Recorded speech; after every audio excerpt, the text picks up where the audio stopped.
जैसा कि आपको पता ही होगी, आईसीआर असिस्टेंट का फुल नोटिफिकेशन निकल चुका है, ये तो आपको पता ही होगा। लेकिन अब करना क्या है, एग्ज़ाम जो होगा वो जून के लास्ट में होगा, लास्ट वीक में। मतलब आपके पास अगर हम देखें तो अप्रॉक्स 40 डेज़ हैं। तो फिर सवाल ये होता है कि 40 डेज़ में हम एग्ज़ाम निकाल सकते हैं या नहीं निकाल सकते? तो इसका आंसर है यस, हम निकाल सकते हैं।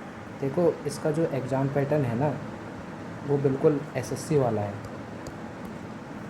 और मुझे पता है निकाल सकते, क्योंकि मैंने सीजीएल की एग्ज़ाम भी दे रखी है, और इसी का एक आया था, इसी का आईसीआर का एक टेक्नीशियन टेक्नीशियन वाला एग्ज़ाम भी था, मैंने ये वाला भी दे रखा है। तो ये आप मान के चलो कि एग्ज़ाम लेवल मॉडरेट आएगा, एग्ज़ाम लेवल मॉडरेट आएगा, और उसके अकॉर्डिंग ही हमें तैयारी करनी है। अब आप पहले तो हमें मेन फोकस हमारा टायर 1 पे होना चाहिए। टायर 1 में वही सीजीएल वाला पैटर्न है, इंग्लिश, मैथ, रीजनिंग और ये जीएस जनरल। तो देखिए, जीएस में तो आपको सबसे पहले तो पिछले 6 मंथ के करंट अफेयर कर लेने हैं, कुछ हर हालत में कर लेने हैं, क्योंकि जीएस का कुछ भरोसा नहीं होता, लेकिन करंट अफेयर का तो भरोसा होता है। करंट अफेयर तो आपको करने ही करने हैं।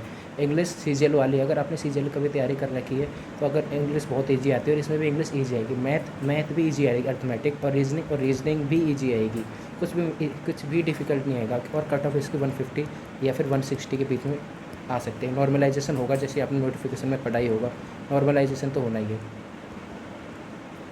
तो सवाल ये होता है कि 40 दिनों में तैयारी करें तो करें कैसे?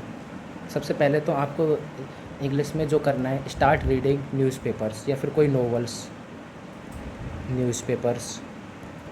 क्योंकि आपके लगभग 25 में से 10 से 12 क्वेश्चन तो आपका है ना रीडिंग से ही आ जाएगा, और अगर आपने रीडिंग नहीं करी तो ये काफ़ी प्रॉब्लम दे सकता है आपको। और सेकंड, मैथ में ज़्यादा फोकस आप रखिए। मैथ में देखिए, अगर नोटिफिकेशन के हिसाब से देखें तो अर्थमेटिक प्लस एडवांस दोनों ही आएगी, लेकिन आप पहले अर्थमेटिक पे फोकस रखिए, क्योंकि अर्थमेटिक के ज़्यादा क्वेश्चन बनेंगे इसमें। और रीजनिंग आप अभी सिर्फ इसकी प्रैक्टिस उससे करिए, मॉक टेस्ट से। जैसे वो होते हैं ना, टेक्स्ट बुक पे मॉक टेस्ट होते हैं, सेक्शन टेस्ट होते हैं, 20 मिनट के, 15 मिनट के, 10 मिनट के, वो वाले प्रैक्टिस करिए। और इसमें ज़्यादा एक दिन में आधे घंटे से ज़्यादा रीजनिंग को मत दीजिए। जो मेन फोकस रखिए वो इंग्लिश, मैथ पे रखिए और करंट अफेयर पे रखिए, इतना इनफ होगा।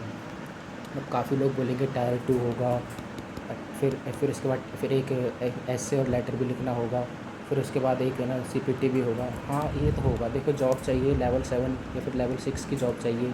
लेवल 7 जो हेडक्वार्टर में होगी, और अदर जो रीजन्स में होगी वो लेवल 6 की जॉब होगी, ये सेम पोस्ट। तो आपको इतना तो करना पड़ेगा, थोड़ी बहुत तो मेहनत करनी पड़ेगी। और अगर आप ये वीडियो देख रहे हैं तो आप मेहनत करना भी चाहते होंगे, क्योंकि बिना मेहनत के तो कुछ मिलेगा नहीं। तो आप इस पे फोकस करिए, पहले टायर 1 पे फोकस रखिए। टायर 1 अगर आपने क्लियर कर लिया तो आपके अंदर अपने आप ही मोटिवेट हो जाओगे टायर 2, क्योंकि टायर 2 में सिर्फ दो ही होते हैं, इंग्लिश और मैथ, 100 नंबर के।